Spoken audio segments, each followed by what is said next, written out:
Estaba viendo hace unos días un video acerca de una ovejita que se perdió creo que durante 5 años. Anduvo por ahí vagando, no saben exactamente qué pasó, pero el punto está en que después de ese tiempo, de ese largo tiempo que se perdió esta oveja, la encuentran y cuando la logran rescatar, era una oveja que estaba así impresionante de lana, no tanto de gordita, sino era lana. La lana la había crecido muchísimo y se la tuvieron que cortar. Esa lana que había crecido tanto le impedía moverse pues de una manera correcta, también alimentarse, no veía prácticamente, estaba ya cegada por su misma lana. Cuando le cortan la lana se dan cuenta que eran creo 35 kilos los que llevaba encima de toda esa lana. Entonces lo que mencionaban ahí, entre otras cosas, aunque se enfocan pues al rescate, ¿no? Pero algo que indirectamente pude notar o pude aprender es cuánta falta le hacía a esa ovejita a su pastor, el pastor que la cuidara, que la trasquilara, que la alimentara, que viera que no tuviera ningún problema. Y pensando en eso, me daba cuenta que cómo es que el Señor Jesús, cuando nos compara, o la Biblia en general, pero específicamente hablando del Señor Jesús, cuando nos compara con algo es con un propósito, tiene una razón. No solamente lo hace por compararnos con algo al aventón o a la y se va, sino que tiene un propósito. Cuando Él nos habla de que Él es el buen pastor y que nosotros somos las ovejas, tiene un propósito en ello, darnos cuenta que necesitamos de Él, que necesitamos que Él nos cuide, que nos alimente, que nos vea que nuestra lana no crezca tanto, digo, hablando en un sentido simbólico, ¿no? Entonces, me llamaba la atención cómo es que el Señor Jesús siempre que nos compara con algo es con un propósito, siempre tiene una enseñanza en medio de eso. En otras ocasiones, el mismo Señor Jesús nos ha comparado con árboles, dice, el árbol bueno da buenos frutos, el árbol malo da malos frutos. Esto lo dice en Mateo capítulo 7. En Mateo capítulo 13 compara a sus siervos o a los hijos de Dios con el trigo y a los malos con la cizaña. Dice que la cizaña creció juntamente con el trigo y también hay una enseñanza en todo eso que incluso el Señor Jesús explica esa parábola. En Juan capítulo 15 somos comparados con pámpanos, con el fruto de la vid. El Señor Jesús dice que Él es la vid y nosotros los pámpanos, es decir, eso es como el fruto, lo que lleva el fruto de la vid, ¿no? Entonces siempre, insisto, hay una comparación que el Señor Jesús hace en alguna área de nuestra vida y siempre con un propósito. Les comento todo esto porque vamos a estar estudiando el día de hoy Mateo capítulo 5, que es la continuación o lo que sigue después de las bienaventuranzas, y enseguida que el Señor Jesucristo termina de decir las bienaventuranzas, dice en Mateo capítulo 5, verso 13, dice, vosotros sois la sal de la tierra, pero si la sal se desvaneciere, ¿con qué será salada? No sirve más para nada, sino para ser echada fuera y hollada por los hombres. Nuevamente el Señor Jesús nos compara con algo, en este caso como sal, y tiene un propósito también, insisto, no solamente lo dice el Señor Jesús como para ver la reacción o algo así, sino que hay un propósito detrás de todo esto. Tiene una enseñanza muy hermosa. Cada comparación que el Señor Jesús hace en cuanto a nosotros y a veces también en cuanto a Él, como cuando dice yo soy el buen pastor, yo soy la vid verdadera. Entonces el Señor Jesús cuando habla acerca de que nosotros somos la sal de la tierra, tiene una enseñanza. Podríamos pensar, bueno, ¿por qué sal? ¿Por qué es que el Señor Jesús nos compara con la sal? Para poder entender la idea que está manejando el Señor Jesús y la forma también en que Mateo organizó su evangelio, tiene un propósito. El Señor Jesús recién acaba de decir lo siguiente, les voy a leer lo que dice Mateo 5, verso 11. Dice, bienaventurados sois cuando por mi causa os vituperen y os persigan y digan toda clase de mal contra vosotros mintiendo. Gozaos y alegraos porque vuestro galardón es grande en los cielos, porque así persiguieron a los profetas que fueron antes de vosotros. Si pensamos que el Señor Jesús les está hablando de corrido a esta gente, está compartiéndoles esta enseñanza, este sermón, y les acaba de decir, porque así persiguieron a los profetas que fueron antes de ustedes, seguramente ellos tenían presente o tenían en sus recuerdos que esos profetas habían sido enviados por Dios para hablar palabra de Dios, para exhortar al pueblo, y supongo yo que todavía estaba en la mente de los discípulos esta idea de los profetas cuando el Señor Jesús les dice, ustedes son la sal del mundo, ustedes son quienes van a conservar la sal. En aquellos tiempos principalmente se usaba como un conservador para que los alimentos no se echaran a perder. En aquellos tiempos pues no tenían refrigeradores ni ninguna otra cosa que les pudiera a conservar los alimentos, y entonces entre algunas de las funciones principales de la sal era conservar, era preservar los alimentos, guardarlos de que se echaran a perder. Y entonces viene muy de la mano lo que acaba de decir el Señor Jesús en cuanto a los profetas. Dice, así persiguieron a los profetas que fueron antes de ustedes, y después le dice, y ustedes son la sal de la tierra. Bajo esa idea que el Señor Jesús viene manejando, entenderíamos que el aspecto al que el Señor Jesús quiere hacer referencia en cuanto a la sal es como un conservador, como un preservador en este caso de los alimentos. Como les decía, hay otras funciones, también lo utilizaban como antiséptico, incluso también en algunos casos dicen que lo metían en hornos, granos grandes de sal, y eso aceleraba el calentamiento, o que se calentaran más rápido las cosas. Pero en el contexto que estamos nosotros leyendo, pensamos que es más enfocado hacia la conservación o a la preservación de la gente. Y uno de los principales propósitos que tenían los profetas era justamente eso, preservar a las personas. Les voy a pedir que me acompañen a Jeremías, por favor. Y vamos a leer lo que dice Jeremías capítulo 35. Aquí el Señor claramente nos dice cuál era el propósito de los profetas, cuál era ese propósito principal de los profetas. Jeremías capítulo 35. Y vamos a leer, les voy a leer lo que dice el verso 15. Jeremías 35:15 dice lo siguiente: y envié a vosotros todos mis siervos los profetas desde temprano y sin cesar para deciros. Vean cuál era el propósito de los profetas que Dios enviaba a su pueblo, para deciros, volveos ahora cada uno de vuestro mal camino, enmendad vuestras obras y no vayáis tras dioses ajenos para servirles, y viviréis en la tierra que di a vosotros y a vuestros padres, mas no inclinasteis vuestro oído ni me oísteis. El propósito de Dios al enviar a sus profetas era hacer volver a su pueblo, en otras palabras, preservarlos de la muerte eterna, no de la muerte física o natural, sino de la muerte eterna. Él había enviado a sus profetas vez tras vez tras vez para preservarles la vida, para que no murieran lejos de él y entonces fueran a un castigo eterno.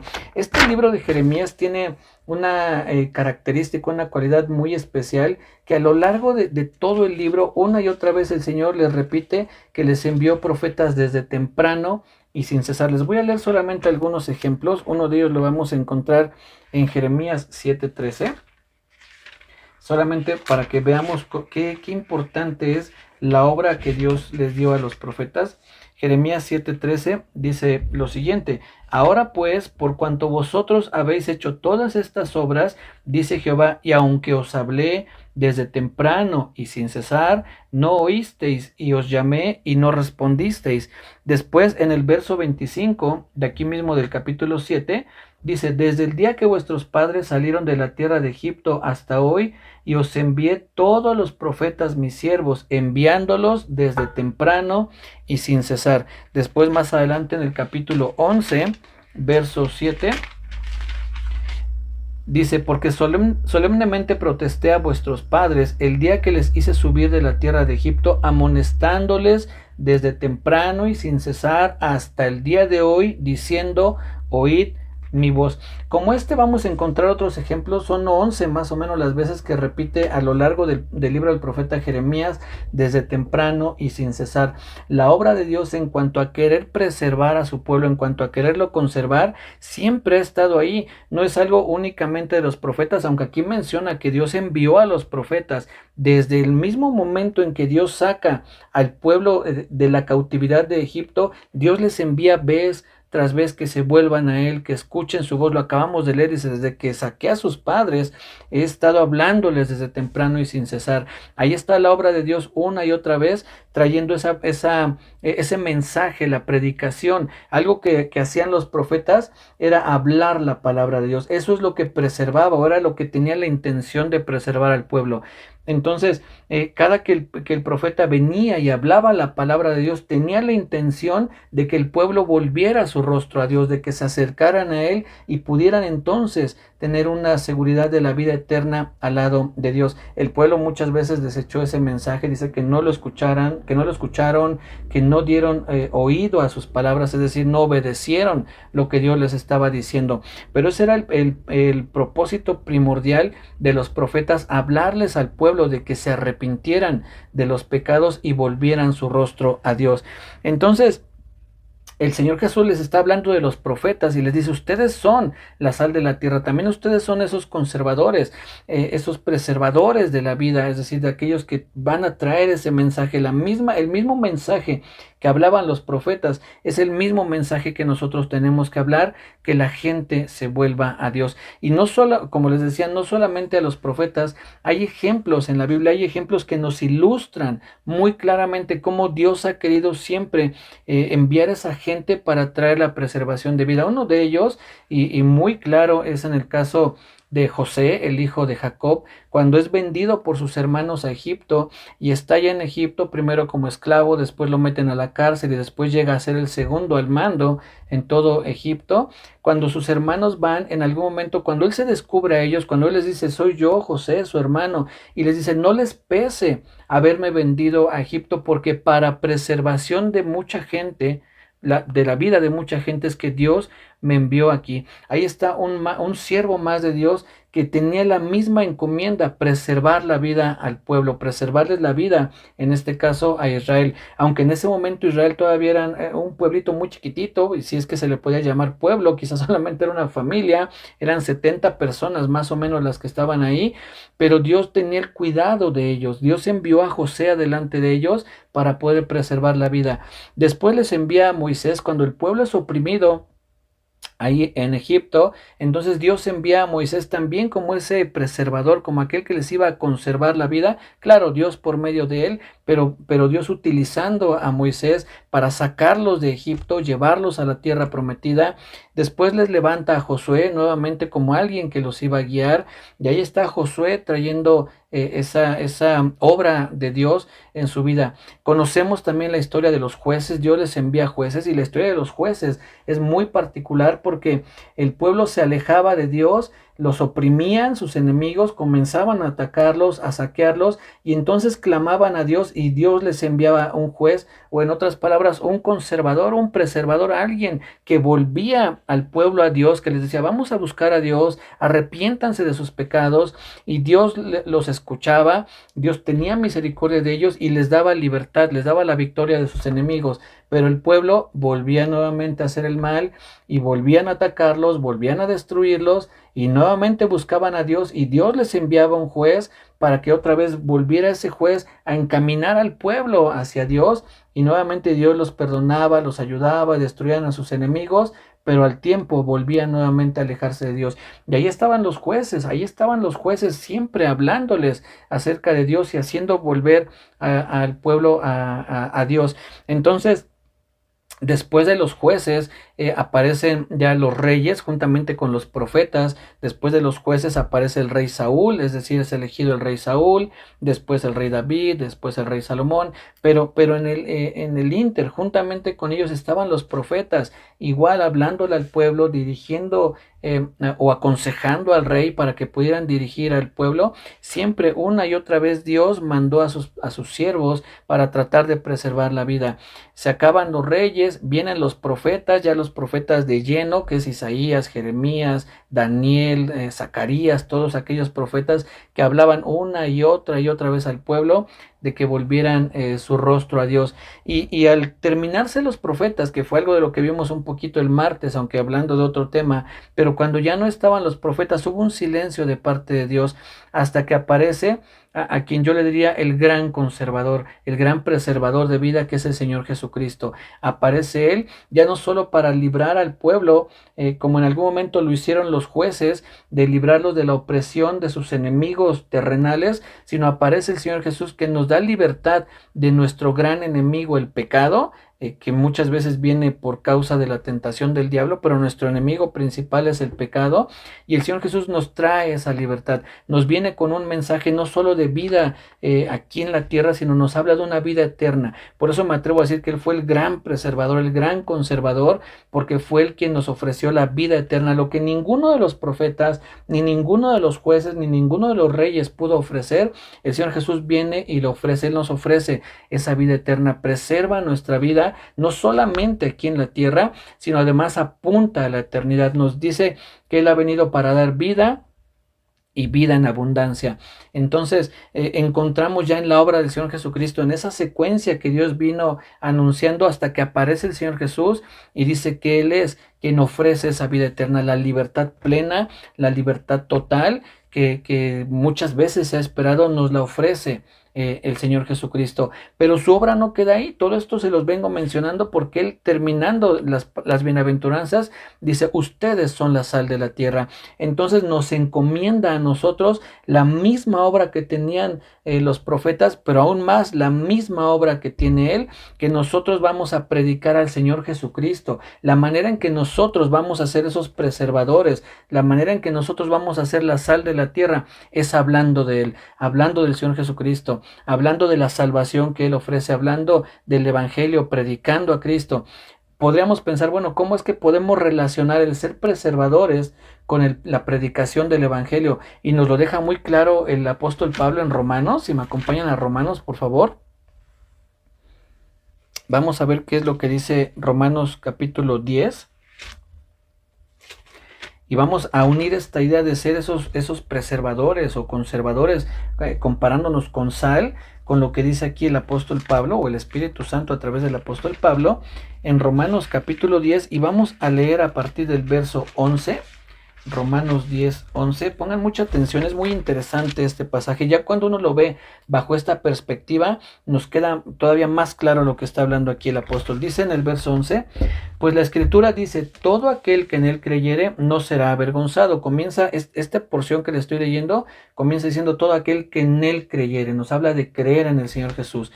Y dice en el verso que les dije 10, a partir del verso 11, dice: pues la escritura dice: todo aquel que en Él creyere no será avergonzado, porque no hay diferencia entre judío y griego, pues el mismo que es Señor de todos es rico para con todos los que le invocan, porque todo aquel que invocare el nombre del Señor será salvo. Pongan mucha atención, dice: todo aquel que invocare el nombre del Señor será salvo. Pero ahora vean lo que dice el apóstol Pablo: ¿cómo pues invocarán a aquel en el cual no han creído?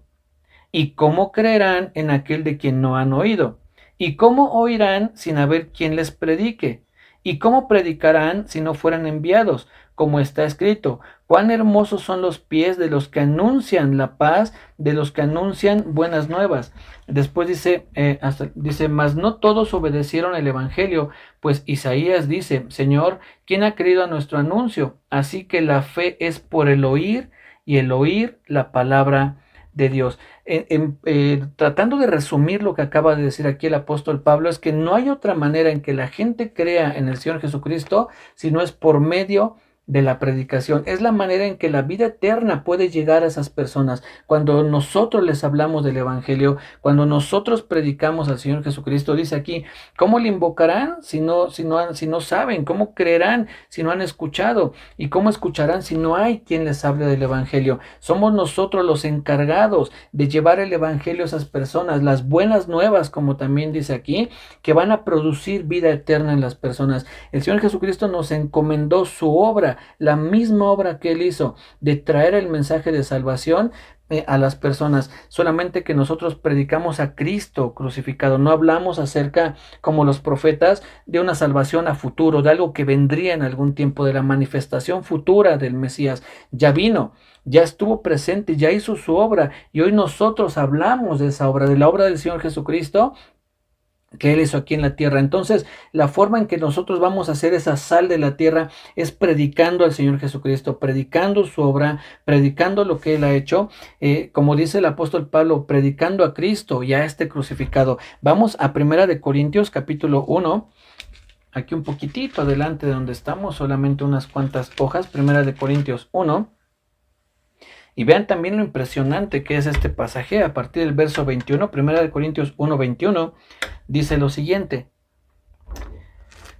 pues ya que en la sabiduría de Dios el mundo no conoció a Dios mediante la sabiduría, agradó a Dios salvar a los creyentes por la locura de la predicación. Fíjense, está hablando de predicar, porque los judíos piden señales y los griegos buscan sabiduría, pero nosotros predicamos a Cristo crucificado. Para los judíos ciertamente tropezadero y para los gentiles locura, mas para los llamados, así judíos como griegos, Cristo, poder de Dios y sabiduría de Dios.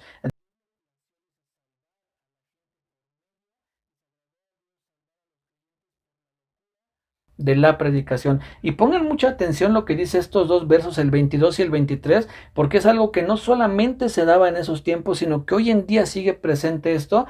Dice, porque los judíos piden señales y los griegos buscan sabiduría. Aunque aquí enfoca esto a dos grupos muy claros, judíos y griegos, pero hoy la gente sigue buscando lo mismo. La gente no quiere oír el mensaje del evangelio.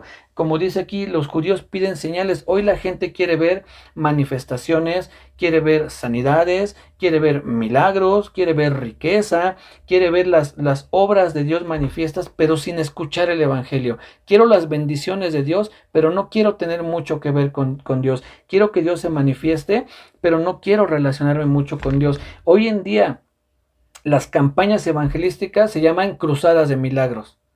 Y la gente espera recibir un milagro. Pero ¿qué sucede cuando la gente va y no recibe un milagro? Entonces no cree en Dios, porque dice, bueno, ya a mí me invitaron, me prometieron un milagro y vine y no recibí nada, entonces Dios no existe, o Dios no me ama, o Dios no me escucha. Y ese es el problema, de que la gente, o se les atraiga a la gente con un programa de milagros, con un programa de señales, con un programa de prosperidad, de riqueza, porque cuando la gente no recibe eso, entonces rechaza a Dios, porque buscan las señales. Y después dice, y los griegos en el verso 22 buscan sabiduría. Otra gente que se fascina con las revelaciones, con las visiones, con aquello que excede nuestro conocimiento, y la gente quiere que les hablen de algo nuevo. Los griegos eran gente ávida de que se les presentara algo nuevo. Siempre estaban queriendo conocer. Lo dice el apóstol Pablo en el libro de los Hechos. Ahí menciona que los griegos siempre buscaban algo nuevo que escuchar. Y entonces pasa lo mismo hoy con mucha gente que quiere escuchar acerca de visiones, de sueños, de nuevas revelaciones, cuando ya el evangelio lo tenemos en la Biblia. Por eso el apóstol Pablo dice, pero nosotros, ellos buscan eso, ellos buscan esas señales, esos milagros, las manifestaciones visibles. Dice, pero nosotros, dice en el verso 23, predicamos a Cristo. Esa es la predicación que nosotros debemos de llevar al mundo, no prometerles señales que posiblemente no se cumplan y la gente salga decepcionada de esos lugares. Nosotros tenemos que hablarles de Cristo y a este crucificado, es decir, de aquel que dio su vida, no para que tú tengas un carro del año, sino para que tú tengas una vida eterna a su lado. Eso es lo que el evangelio nos habla. Eso es lo que del evangelio se trata, de predicar la obra del Señor Jesucristo, que dio su vida para salvarte de tus pecados, para rescatarte de la ira de Dios, y no para que tengas un carro del año, una casa de lujo, no para que tú puedas orar y la gente se caiga y se ría y hable. Esas son cosas que realmente pueden o no suceder, pero lo importante es que tu alma sea salva de la condenación eterna. Dice el apóstol Pablo, nosotros predicamos a Cristo crucificado. Dice, para los judíos ciertamente tropezadero, porque ellos decían, ¿cómo el Mesías, aquel Mesías prometido, va a morir? Si escrito está que su reino duraría para siempre. Es lo que en algún momento argumentaron acerca del Señor Jesús. Dice, ¿cómo va a ser él el Mesías? Y para los judíos, dice en el verso 23, y para los gentiles locura. ¿Por qué locura? Porque ¿cómo puedes creer en alguien que te da salvación muriendo? Ciertamente resucitó el Señor Jesús, pero los gentiles buscaban superhéroes, aquellos que no mueren, aquellos que vencen siempre en todo lo que hacen de una manera distinta a lo que el Señor Jesús vino a hacer, dando su vida por nosotros. Por eso dicen, nosotros predicamos a Cristo crucificado, aquel que dio su vida por nosotros, porque ese es el mensaje del evangelio, la muerte del Señor Jesucristo, dándote vida eterna. Pero para aquellos a los que creen, para los que han creído en Él, es donde aplica esa vida eterna. Lo dice en Juan, cuando dice, a lo suyo vino, y los suyos no le recibieron, mas a todos los que le recibieron, a los que creen en su nombre, les dio potestad de ser hechos hijos de Dios. Solamente vamos a encontrar la salvación creyendo en el Señor Jesucristo. No necesariamente tenemos que ver señales, milagros, manifestaciones para pensar que Dios está actuando en nuestra vida. El hecho de que el Señor Jesucristo haya dado su vida por nosotros y nosotros creamos en Él, lo que nos ofrece es ser hechos hijos de Dios, y eso representa la salvación de nuestra alma, el que nosotros podamos entregarnos al Señor Jesucristo y ser salvos de la condenación eterna. Entonces, el hecho de que nosotros seamos los conservadores o esa sal que conserva el mundo es mediante la predicación. Hay muchísima gente que se está perdiendo en el mundo y nosotros no llevamos el mensaje de salvación a todos esos lugares. Queremos atraer a la gente con la obra del mundo, lo que al mundo le atrae. ¿Qué es lo que al mundo le atrae? Las riquezas, la prosperidad, los lujos, los viajes, la opulencia, y queremos atraer al mundo con eso mismo. Y hay una historia en el Antiguo Testamento que nos ejemplifica algo como esto, cuando el rey David manda a traer el arca que estaba que habían tenido en algún tiempo, la habían robado los filisteos, la tienen ellos, y después los filisteos esa arca la mandan en bueyes, en un carro guiado por bueyes, y entonces llega hasta el pueblo de Israel y recuperan de esa manera el arca. Y cuando David manda traer el arca a Jerusalén, lo hace a la manera de los filisteos, es decir, a la manera del mundo. También la pone sobre bueyes y la llevan hacia Jerusalén. Los bueyes tropiezan y un hombre que se llama Usa, trata de detener el arca para que no se caiga, y cae muerto Usa, porque Dios había mandado que nadie podía tocar el arca. Y David se arrepiente, en algún momento dice, nos equivocamos, no fue la manera correcta en que debimos haber traído la presencia de Dios a Jerusalén, pues Dios estableció una forma en que se debía cargar el arca, y era por medio de los levitas. Cuando David hizo las cosas conforme al mundo, conforme a los filisteos, le costó la vida a una persona. Cuando él lo hace conforme a lo que Dios había establecido, trae bendición a Jerusalén, trae bendición hacia el lugar donde él estaba, porque la presencia de Dios misma entra a Jerusalén. Si nosotros queremos atraer al mundo con las cosas del mundo, les va a costar la vida, porque el mundo no te ofrece vida. Lo que nosotros debemos de ofrecerle al mundo es el evangelio a la manera que Dios dice que se predique el evangelio. Arrepentíos de sus pecados, convertíos de sus malos caminos, vuelvan su rostro a Dios. Esa es la manera en que Dios nos manda a predicar el evangelio, y no ofreciendo cruzadas de milagros, porque si la gente no recibe un milagro, entonces se va decepcionada del Dios que nosotros les estamos predicando.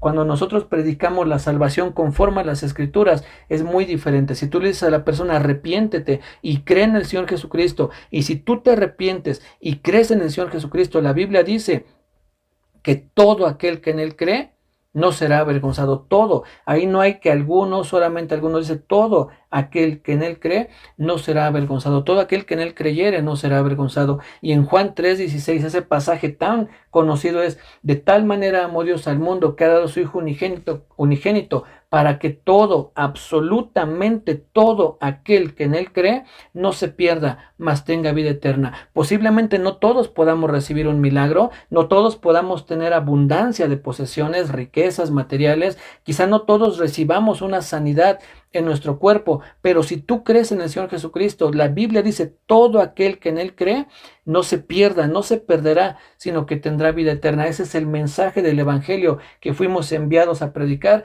y no a venderles a la gente falsas esperanzas que después no reciben, y entonces se alejan creyendo que Dios no los ama, no existe, no los escucha, o no tiene el poder para poder realizar un milagro. Y muchas veces la gente piensa, si no pudo sanarme de esta enfermedad, ¿cómo va a tener el poder para salvarme toda una eternidad? ¿Cómo puedo ofrecerme la vida eterna si no pudo quitarme este dolor? Pero el Señor Jesucristo, el propósito principal de su estancia en la tierra no fue quitar el dolor de las personas, el dolor físico, aunque sí, ciertamente hizo sanidades, pero él mismo lo dijo: para esto he sido enviado, para predicar, para esto he venido, para predicar, para que la gente conozca que hay salvación por medio de su obra en la cruz. Cuando Él muera en la cruz, dicen en uno de las cartas del apóstol Pablo, no es en Hebreos 12, donde dice que Él por el gozo puesto delante de Él, menospreció el oprobio, porque Él sabía que al entregar su vida fruto iba a dar el hecho de que Él muriera en esa cruz, y el fruto era la salvación de todos aquellos que creemos en Él. Entonces, eso es que nosotros seamos conservadores, que seamos la sal, que prediquemos el Evangelio, que tengamos el mismo sentir que tuvo el Señor Jesucristo, de que la prioridad no era sanar a las personas, no era hacer milagros, no era hacer señales, era que las gentes fueran salvas de la condenación eterna. Y hoy el mundo está viviendo sus últimos tiempos. No pretendo ser fatalista, porque no me gusta ser así, ni decir ya estamos en los últimos días. Puede ser que pasen todavía décadas antes que venga el Señor Jesús, pero posiblemente hoy sea el último día de una persona que está esperando que alguien le hable de Jesucristo. Posiblemente solamente tengamos una oportunidad para hablarle de alguien del Evangelio. Y si esa persona estuviera, si tú pudieras ir ahora mismo a la cama de un hospital de una persona que está agonizando, te aseguro que no le dirías: Dios tiene un plan tremendo para ti, Dios quiere hacerte próspero. Le dirías: arrepiéntete por lo que más quieras, porque estás a punto de partir a una eternidad sin Dios. Ese sería el mensaje que tú le dirías, y no le dirías: no, Dios tiene un plan tremendo para tu vida, Dios quiere llevarte a las naciones. Diría: primero que salve su alma, porque si no se levanta de esa cama de hospital, al menos tú tendrás la seguridad que esa persona partió con el Señor, y no que le ofreciste falsas esperanzas que posiblemente no se cumplan, y esa persona se haya perdido por no haber escuchado el mensaje correcto de salvación. Eso es lo que nosotros debemos predicar, y no ofrecer falsas esperanzas a las personas, que la Biblia nunca ofrece esas falsas esperanzas. Cree en el Señor Jesucristo y serás salvo. No dice serás rico, no dice serás sano, serás salvo, serás salvo. Eso es lo que nosotros debemos predicar. Y lo siguiente que menciona el Señor Jesucristo en lo que estamos leyendo de Mateo capítulo 5, dice: si no sirve, dice, pero si la sal se desvaneciere, ¿con qué será salada? No sirve más para nada, sino para ser echada fuera y hollada por los hombres. Si tú y yo no estamos siendo esos conservadores, entonces no estamos sirviendo, entonces no estamos cumpliendo el propósito que Dios determinó que hiciéramos.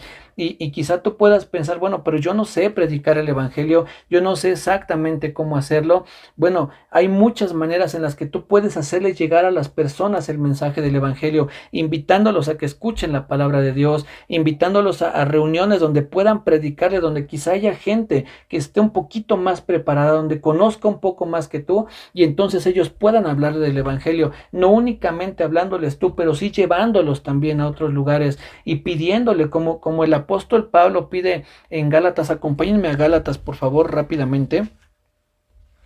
Vamos a ver la petición que dice el apóstol Pablo que hagamos. No, en Efesios, discúlpenme, es Efesios. Vamos rápidamente a Efesios capítulo 6, antes que se nos acabe el tiempo. Efesios capítulo 6, vean lo que dice en el verso 19.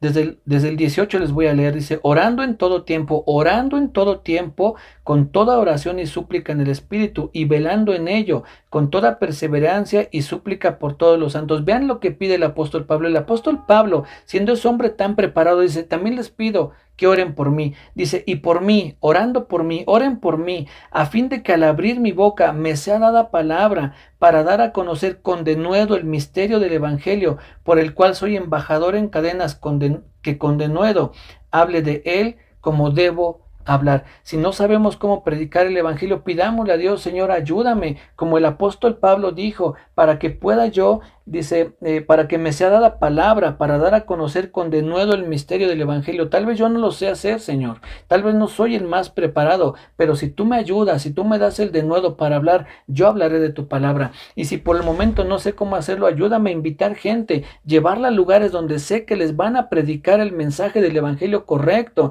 y no que les van a ofrecer espejitos como hacían los españoles con los aztecas, haciéndoles creer que eso era algo realmente valioso, y eran solamente eso, espejismos, cosas que no valían nada, que al final de cuentas no salvan a las personas. Y si dentro de esas campañas hay personas que se salvan, es por la misericordia de Dios. Pero créeme, hermano, que esas personas que están ahí enfrente van a dar cuentas de lo que están predicando. No podrán librarse de estar delante del Señor Jesucristo dando cuentas de la falsedad del Evangelio que están predicando. Y creo firmemente que puede haber muchas personas que se salven por la gracia de Dios, pero no por la predicación de esas personas, no por lo que esas personas personas están ofreciendo. Así es que nosotros debemos ser esos conservadores, debemos ser esa sal de la tierra, aquellos que prediquen el evangelio, pero que lo prediquen de una manera correcta y no ofreciendo cosas que ni Dios mismo está ofreciendo. Dios ofreció salvación de las almas, y si dentro de esa salvación hay sanidades, llega a haber milagros, pudiese haber gente que es prosperada, gloria a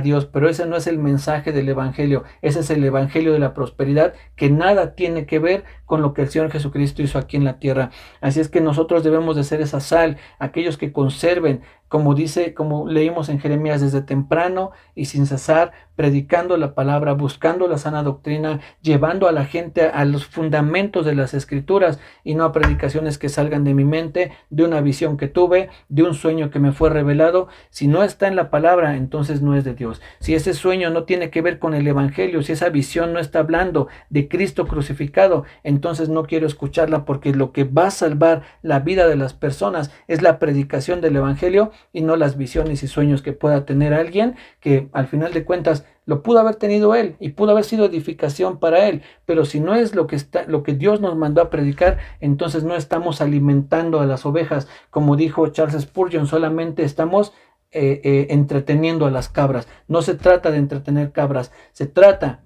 de predicar el evangelio, de alimentar a las ovejas por medio de la predicación fiel de la palabra de Dios. Todo lo demás que está fuera de la palabra de Dios es para entretener cabras, pero nosotros debemos alimentar ovejas por medio de la predicación del evangelio, que es lo que encontramos en la Biblia de tapa a tapa. Desde Génesis 3 empieza el evangelio, cuando dice que enviaría a alguien que heriría de herida mortal a la serpiente. Desde ahí comienza la predicación del evangelio y culmina en Apocalipsis 22-21. Así es que, mis hermanos, seamos sal de la tierra, predicando el evangelio.